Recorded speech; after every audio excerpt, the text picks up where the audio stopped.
Bienvenidos y bienvenidas al podcast Excavando Miradas. Esta primera temporada, investigadoras unidas por el mar. Conversaremos entre mujeres sobre arqueología y patrimonio en la costa del desierto de Atacama. Este podcast es producido por la corporación Chinchorro Marca para descubrir las historias, desafíos y pasiones de investigadoras del litoral desértico chileno. Hola a todas, a todos. Les damos la bienvenida a este nuevo programa de conversaciones con investigadoras en torno a la cultura chinchorro, a la arqueología, al trabajo en la costa del desierto de Atacama. Hoy día estamos con Verónica Silva Pinto. Ella es antropóloga física de la Universidad de Chile, curadora de la colección bioantropológica del Museo Nacional de Historia Natural. Cuenta con estudios de posgrado en el Departamento de Evolución Humana del Instituto Max Planck de Antropología Evolutiva en Alemania y actualmente cursa el programa de doctorado en Geografía e Historia del Mediterráneo desde la prehistoria a la Edad Moderna en la Universidad de Valencia. Verónica ha trabajado su investigación en torno al estudio de paleopatologías, dieta, nutrición de las poblaciones prehispánicas, especialmente en el extremo norte de Chile, con especialización en estudios de isótopos estables e imagenología de las momias. Actualmente se encuentra desarrollando diversos proyectos de investigación en torno a la cultura chinchorro, pero también a las capacochas del Cerro Esmeralda y Cerro El Plo. Es miembro de la Sociedad Chilena de Antropología Biológica, del Colegio de Arqueólogos y Arqueólogas de Chile y parte del equipo chileno de Antropología Forense y Derechos Humanos. Bienvenida, Verónica, muchas gracias por aceptar esta conversación hoy día y contarnos un poquito más de ti y tu investigación. Muchas gracias por la invitación. Como Museo Nacional de Historia Natural estamos muy agradecidos siempre de participar en estas instancias de divulgación del trabajo de investigación que nosotros realizamos. Así que bueno, como siempre, agradecer a Chinchorro Marca que ha estado presente siempre con nosotros apoyando todo lo que hacemos en pro, ¿cierto?, de la cultura chinchorro. Gracias, Vero. La primera pregunta, porque estas conversaciones son bastante distendidas y la idea es un poco, tiene dos objetivos. Por un lado, posicionar y destacar el trabajo de las mujeres, principalmente en esta ciencia y arte que es la arqueología, la antropología, los estudios en la costa, pero por otro lado también ir contando a la comunidad en general un poco qué está haciendo cada una y cómo la disciplina en el fondo se ha ido especializando. Entonces la primera pregunta es, ¿qué hace una antropóloga física? ¿En qué consiste tu disciplina y por qué llegas a ella? ¿Qué fue lo que te gustó? ¿Cuáles son como los hitos más importantes de pronto en tu trabajo, en tu carrera, que quieras destacar y recordar? Bueno, sí, esa es una pregunta que nos hacen a menudo. Yo creo que a todos los que nos dedicamos, a todos y todas los que nos dedicamos, ¿cierto?, al estudio de la prehistoria. Bueno, mi interés surge desde muy pequeña y obviamente que pasa con cosas externas, porque uno no se entera tan fácilmente de lo que uno tiene en su propio país. Entonces, mi gusto por los cuerpos momificados viene desde las momias egipcias, ¿cierto? Y todos los documentales que uno veía desde niña y se empapaba con todo este conocimiento de lo que estaban haciendo arqueólogos y antropólogos físicos en el extranjero en pos de este conocimiento. Y bueno, obviamente influyen muchas cosas, pero cuando ya entré a estudiar antropología, comienza mi fascinación por los cuerpos momificados chinchorros, a partir, ¿cierto?, de que uno empieza a estudiarlos, empieza a conocer un poco esta fascinante cultura, y también las charlas que uno podía asistir en ese momento. Yo tempranamente me fui en segundo año de la universidad a Arica, a un congreso mundial de estudios sobre momias, y ahí obviamente quedé fascinada con la región, pero también con esta cultura maravillosa, ¿cierto?, que son chinchorros. Bueno, ¿y qué es lo que hace la antropología física? La antropología física estudia la variabilidad humana en todos sus aspectos y por lo tanto abarca desde lo que sería nuestro pasado más ancestral, lo que sería la rama de la paleoantropología, que estudia básicamente la evolución humana. Luego tenemos esta rama que es la bioarqueología, que estudia nuestro pasado no tan lejano, digamos, pero que corresponde, ¿cierto?, a lo que sería la prehistoria y la historia no tan reciente, ¿cierto? Y luego tenemos la antropología forense, obviamente que hay muchas ramas más, pero son, digamos, en las que he estado más involucrada, sobre todo estas últimas dos. Yo me especializo en bioarqueología, y la antropología forense, que estudia, ¿cierto?, nuestro pasado más cercano, resolviendo incluso crímenes actuales. Yo he participado como parte del equipo chileno de antropología forense y derechos humanos en trabajo de búsqueda de detenidos desaparecidos, pero también mientras era asistente del profesor Claudio Paredes, trabajé en varios casos de connotación social forense. Y bueno, como les contaba, mi especialización es la bioarqueología, y es el doctorado que estoy haciendo ahora en Valencia, y también estuve 3 meses en la universidad, en Alemania también, ¿cierto? En la Universidad de Bonn. Gracias, Vero.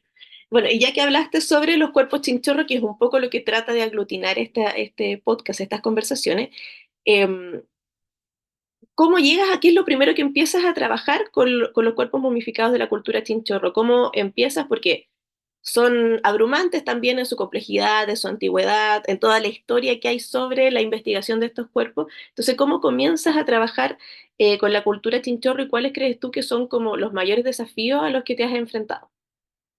Bueno, como me fui a Arica, decidí irme a trabajar a Arica el año 2007, hace harto tiempo ya. Y ahí comencé tangencialmente a trabajar chinchorro porque, digamos, no pude trabajar los cuerpos de forma directa. Por lo tanto, lo que hice fue comenzar a estudiar el tema de la dieta. Entonces comenzamos a través de un proyecto de Marcela Sepúlveda, un Fondesit, el año 2010, a recolectar muestras para entender lo que era el cambio de dieta desde el arcaico hacia el formativo. Y esa primera aproximación con chinchorro también permite comprender la complejidad y la diversidad que uno encuentra en los cuerpos. Entonces, la mayoría de los cuerpos que muestreamos para el análisis era el cuerpo esqueletizado, y que poco se habla de ellos también, ¿no? Que nos concentramos mucho en los cuerpos momificados y no en el resto. Y bueno, posteriormente, cuando yo me gano el concurso público acá en el Museo Nacional de Historia Natural para ser curadora, yo me encuentro con una colección enorme, fascinante. Es la segunda colección más grande que hay en Chile, y que además es la que se formó de forma más antigua, porque fue formada por el investigador alemán Max Zülle entre 1913 y 1917. A partir de eso, él saca el libro Los aborígenes de Arica. Y además está la colección, que es sumamente importante, de Camarones 14, porque es precisamente esa colección la que tiene los pechados más antiguos, y que gracias a ese descubrimiento que se dice, ¿cierto?, que los cuerpos momificados chinchorros son los más antiguos del mundo. Entonces tenemos esas dos colecciones principalmente. También tenemos una última colección que llega hace poco del SECREA, la construcción del SECREA en Arica. Así que nuestra colección chinchorro es bastante voluminosa, son más de 150 cuerpos en total, considerando cráneos y cuerpos. Ya. Y en eso, Vero, tú mencionaste que partes con estos estudios de dieta que me imagino que están vinculados al estudio de isótopos estables. Así es. Entonces te quería pedir como en una definición bien general y bien como para el público, y me incluyo porque a mí me lo han explicado muchas veces, pero aún así se me olvida y me enredo, ¿en qué consisten estos estudios de isótopos estables y qué información proporcionan? ¿Cuáles son más o menos las técnicas y cuál es también la ventaja de realizarlo y de complementar entonces los estudios que ya se venían desarrollando anteriormente en la historia de la arqueología? Claro. Bueno, básicamente la forma más fácil de explicarlo es que somos lo que comemos.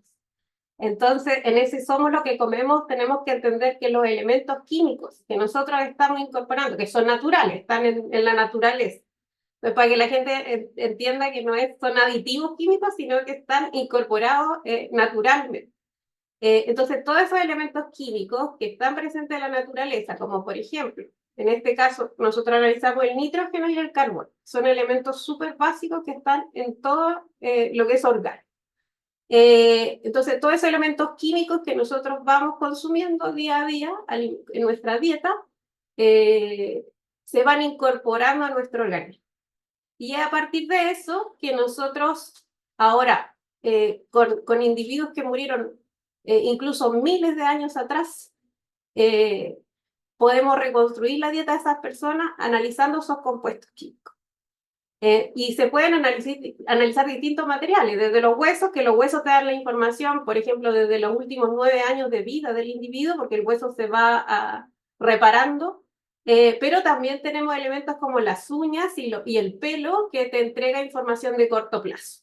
Entonces, en el pelo uno puede saber los últimos meses y hasta, dependiendo del largo del cabello, uno podría llegar a el último año, los últimos 2 años, y saber entonces cómo fueron esos cambios de dieta. Por ejemplo, el pelo es muy útil cuando tú tienes una persona que evidentemente murió muy enferma. Entonces tú además puedes ver cuáles fueron los cambios en el último tiempo antes de que esa persona muriera. Y cómo se relaciona eso también con su vida pasada. Esto de que te hablaba de los últimos 9 años, por ejemplo, a través de los huesos. Pero también se pueden analizar los dientes, y los dientes se forman durante la infancia. Y por lo tanto, podemos saber los cambios de dieta también durante la infancia a través del análisis de los dientes. Entonces, es súper importante hacer la comunicación para que la gente entienda de por qué nosotros a veces sacamos muestras de los cuerpos, y es la única forma de que, por lo menos ahora, porque no tenemos otra tecnología que no sea así de invasiva, es la única forma de que obtengamos esta información y podemos hacer esa reconstrucción del pasado que influye también en lo que somos hoy en día. Gracias, Vero, por esa explicación que me sirve bastante también a mí como para ir refrescando. Sobre el trabajo que tú mencionas con las colecciones del Museo de Historia Natural, también hay que señalar que Verónica además fue la creadora, autora intelectual de la muestra Chinchorro Trascender a la Muerte, si no me equivoco. Esta muestra que a través de réplicas es una muestra itinerante que el año 2022 ya, y parte del 2023 visitó Arica. Y quería que nos contaras un poquito cómo surge esta necesidad de hacer esta muestra, este trabajo de esta exposición itinerante, cómo fue el proceso creativo también, el proceso de desarrollo científico y de generar este guión que fuera con un contenido actualizado, un contenido potente sobre la información científica, pero que además permitiera un lenguaje que fuera llegando a todo tipo de público. Sí, bueno, la investigación surge desde, o sea, la muestra, perdón, surge desde la investigación. Y eso es lo interesante, porque como les contaba, yo me encuentro con esta colección muy grande que teníamos acá en el Museo Nacional de Historia Natural, y que había sido muy poco estudiada. Porque incluso acá en el museo estaba la creencia de que era una colección que entregaba poca información científica. Entonces, pensaban que era una colección muy fragmentada y que no tenía tanto potencial científico.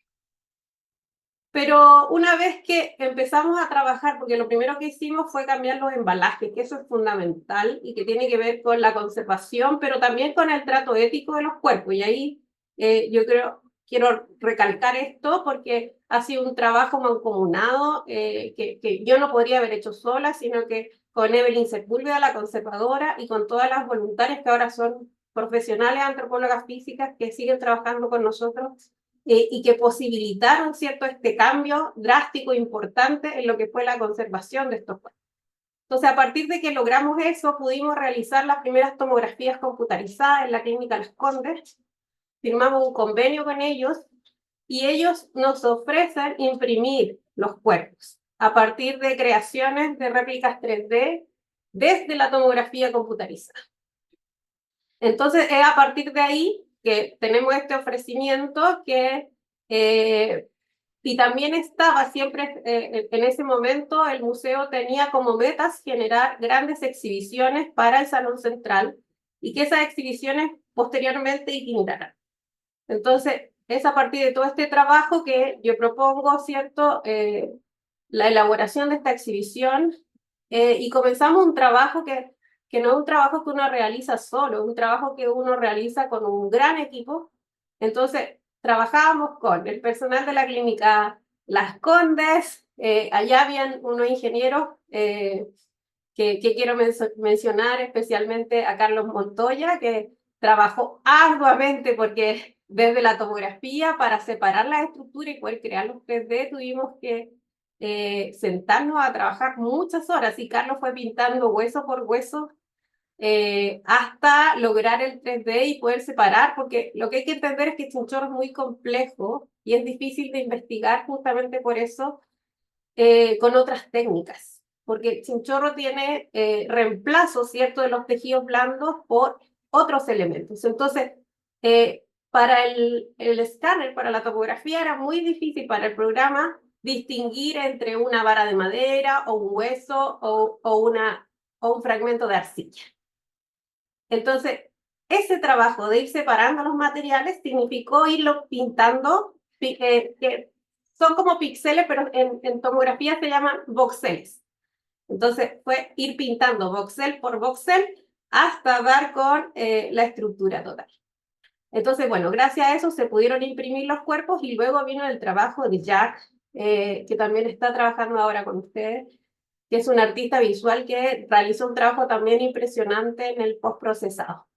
Pero paralelamente, acá teníamos a los taxidermistas trabajando en los animales que se presentan junto con Chinchorro. También se presenta mucho material cultural original de Chinchorro. Entonces, todo eran trabajos paralelos con un equipo muy grande de trabajo. También las diseñadoras Milka y Grace, que lograron, ¿cierto?, plasmar las ideas que uno tiene en la cabeza en algo visual. Donde además pusimos distintos elementos que a lo mejor no son tan visibles, pero que están presentes y que de alguna forma permiten que el público lo lea sin tener que entenderlo cabalmente. Por ejemplo, la forma de los módulos mirado desde arriba es como las cuadrículas de excavación. Y así también rearmamos ese entierro de Camarones 14 que pudimos recrear en la exhibición, que es también un trabajo maravilloso. Pero al mismo tiempo, tanto los colores como los niveles en que están presentados los distintos elementos te hablan también de la excavación en términos estratigráficos. Y si te fijas de los colores son los colores del paisaje y los colores que utilizaban Chinchorro. Entonces está desde el azul del cielo hasta el café de la arena y también obviamente utilizamos ese ocre, ¿cierto? El color rojizo que utiliza Chinchorro en los cuerpos, en las máscaras y probablemente lo ocupaban también como decoración corporal. Entonces hay mucho plasmado en esa exhibición.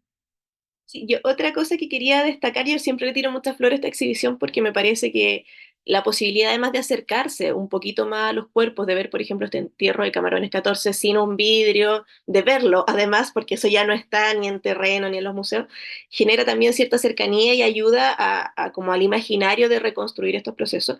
Pero otra cosa que quería destacar y quería preguntarte más o menos cómo fue este proceso de co-construcción con el equipo grande que se entiende para este tipo de muestras de exhibiciones. El trabajo, por ejemplo, de vincular texturas o de vincular también de que otras personas con otro tipo de capacidad o de capacidades sensoriales pudiera aproximarse a la muestra y pudiera ir entendiendo también este contenido. ¿Cómo fue desarrollado eso y cuáles son, tú crees, las potencialidades que ha tenido?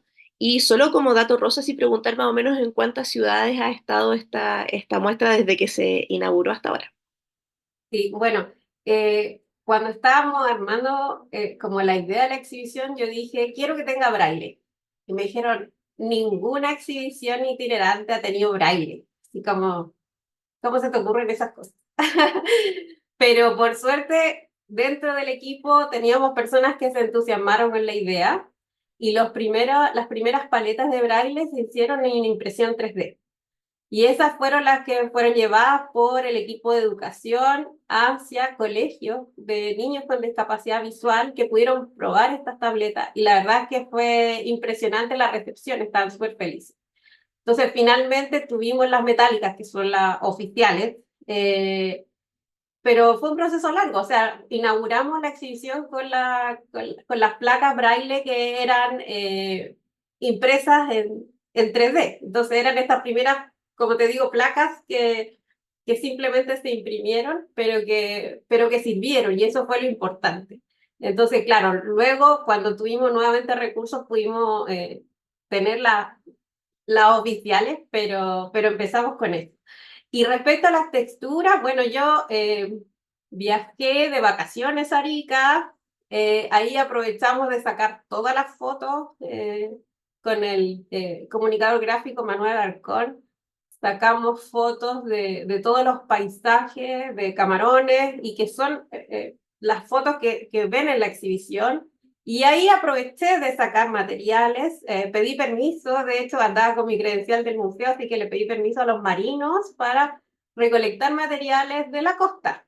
Entonces me traje arcillas, me traje pigmentos, me traje fibras vegetales de totora y de junquillo, y eso fue lo que pusimos en la parte de touch de la exhibición, para que justamente la gente con discapacidad visual, y en verdad lo tocaban todos, pudieran tocar las distintas fibras y distintos materiales que utilizaban los chinchorros. Y además acá en el museo, como tenemos un taller de taxidermia, que ya lo nombré, que ahí lo dirige Diego Jara, y que trabajó arduamente en esto de los animales taxidermizados, él también nos proporcionó las pieles que están también para tocar, que hay piel de pelícano, de camello, eh, dentro de la exhibición, y de lobo marino. Eso lo iba a mencionar. Y respecto a las ciudades, ya como para ir cerrando también, Vero, porque estas entrevistas son siempre muy cortas al final, pero que nos fueras contando más o menos en cuántas ciudades has estado y cuál ha sido como, no ni la mejor ni la peor, pero sí qué experiencias destacarías tú de alguna ciudad que quieras mencionar o como relevar ahora. Bueno, empezamos en Calle Larga, lo que me parece bien interesante, porque Calle Larga es eso, es una calle larga, es un pueblito bien pequeño, es una comuna que está al lado de los Andes, para que la gente se ubique. Y la verdad que fue bien interesante porque justamente la gente nos decía que qué maravilloso que llegara una muestra como esa allá, porque ellos tienen pocas posibilidades de recibir muestras así. Bueno, luego nos fuimos, estuvimos en Valdivia, ahí nos pilló la pandemia, entonces estuvo parada más de un año la exhibición en Valdivia. Luego fuimos a Valparaíso, también en pandemia, así que estaba abierta al público itinerantemente, digamos, o sea, no pudimos tenerla abierta al público todo el tiempo que se quería. Ahí se hizo una muestra virtual también, que está en YouTube, porque el museo no podía recibir el Museo de Historia Natural de Valparaíso no podía recibir a la gente en persona, pero también estuvo bastantes meses ahí. Luego nos fuimos al norte, estuvimos efectivamente en Arica y en Camarones, y ahí, bueno, yo quiero decir que todo tiene su, luego se fue a Antofagasta, pero quiero decir que todo tiene su lado muy hermoso, digamos. Por un lado, la gente del sur te dice que no conoce el chinchorro, entonces que llevar una exhibición así a esos lugares y dar a conocer esta cultura tan compleja y tan espectacular y milenaria además, a esos lugares donde la gente no conoce Chinchorro, lo agradecen muchísimo y esperan que sucedan más eventos así, ¿cierto? Pero por otro lado, llevar a Arica y a Camarones fue como que regresar a su hogar. Entonces, fue una experiencia muy bonita, la gente sabe muchísimo de Chinchorro, entonces también yo doy charlas en los colegios o con la gente de Arica, la gente siempre está comunicándote también lo que sabe de Chinchorro y ahí uno se sorprende siempre, sobre todo con los niños, porque saben muchísimo. Entonces eso es como que te llena el corazón de alegría. Y al mismo tiempo te agradecen por esa... También estuvimos en Vicuña y en el Museo Gabriela Mistral. Bueno, ha estado en varias comunas, la verdad. Y como te digo, yo creo que lo más gratificante es eso, cuando la gente te dice gracias por un lado, esta democratización de la cultura en el sentido de que llega todo este conocimiento, pero también la forma en que se exponen los cuerpos y en que se entrega la información, me agradece muchísimo, un poco lo que tú decías, de que los cuerpos están ahí a la mano, de que ya no necesitas imaginarte el entierro, lo puedes ver. Además, el que reconstruimos es el entierro más antiguo, con los fechados de 7.500 años. Entonces es súper relevante porque hay unas pequeñas fotos y es todo lo que hay de información de ese entierro. Y también me agradecen lo del braille, lo del touch y sobre todo la presencia también de mujeres. Sí, eso también he recibido harto agradecimientos pero que no nos deberían ni agradecer, debería ser parte de cómo uno exhibe siempre. Pero claro, generalmente se habla de los chinchorros, entonces se imaginan el cazador-recolector y acá le damos un vuelco a eso, hablamos de la mujer buceadora, probablemente la mujer también participaba, porque las comunidades cazarrecolectoras son menos especializadas que las poblaciones más tardías, y por lo tanto lo más probable es que las mujeres también cazaran y realizaran actividades muy similares, todo el grupo familiar, y los niños y niñas desde muy chicos. Sí, totalmente. Yo me sumo a esos agradecimientos, Verónica, creo que te los dije cuando estaba la muestra, porque sí, a mí una de las cosas más interesantes era como poder volver a ver o recrear, y no solo en el imaginario, sino también en los dibujos, en la misma forma de distribuir, en presentar los entierros, que este entierro de Camarón además cuenta con cuerpos femeninos.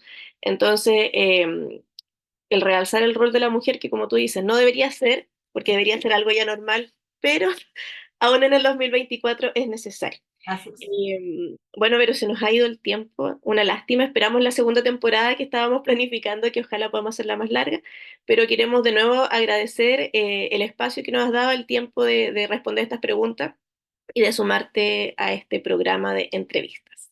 Muchas gracias a ustedes. Como les digo, como Museo Nacional de Historia Natural, siempre estamos disponibles para participar en todo lo que es la divulgación de lo que es nuestro trabajo de forma global. Y esto nos ha permitido eso, como mostrar las distintas aristas de lo que uno hace acá. Gracias. Muchas gracias, Vero, y bueno, nos veremos en el próximo capítulo entonces. Chao, chao. Chao. Chinchorro Marca administra los sitios arqueológicos de la tradición cultural chinchorro, Patrimonio Mundial de la UNESCO, y ejecuta acciones junto a la comunidad para su protección, estudio y valoración.